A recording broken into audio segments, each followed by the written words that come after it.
जामनेर नगरपालिकेच्या नवनिर्वाचित नगरसेवकांची बैठक आज सोमवारी नगराध्यक्षांच्या अध्यक्षतेखाली पार पडली।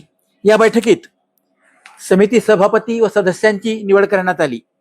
बांधकाम समिती सभापतीपदी ज्येष्ठ नगरसेवक अतिश झालटे, स्वच्छता व आरोग्य तेजस पाटील, पाणी पुरवठा महेंद्र बाविस्कर, महिला बालकल्याण सपना झालटे, नियोजन विकास बाबूराव हिवराळे, शिक्षण डॉक्टर प्रशांत भोंडे व दिवाबत्ती सुहास पाटील अशी सभापतींची नावे आहेत। यापूर्वीच गटनेतेपदी संध्या जितेंद्र पाटील, उपनगराध्यक्षपदी डॉक्टर प्रशांत भोंडे यांची निवड झालेली आहे। आता खऱ्या अर्थानं नगरपालिका लोकनियुक्त नगराध्यक्षांच्या मार्गदर्शनाखाली विकास कामे करण्यास सुरुवात करणार आहे।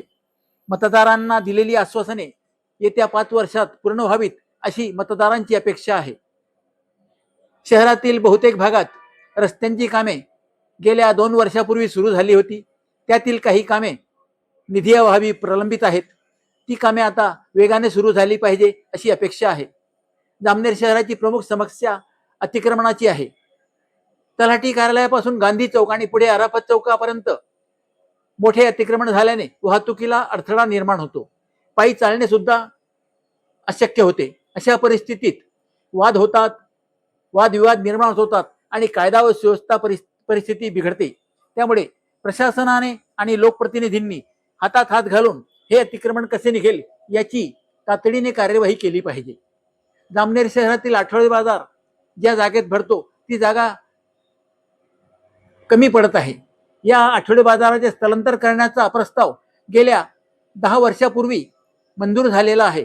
मात्र या प्रस्तावाचे पुढे काय झाले हे अद्याप समजलेले नाही।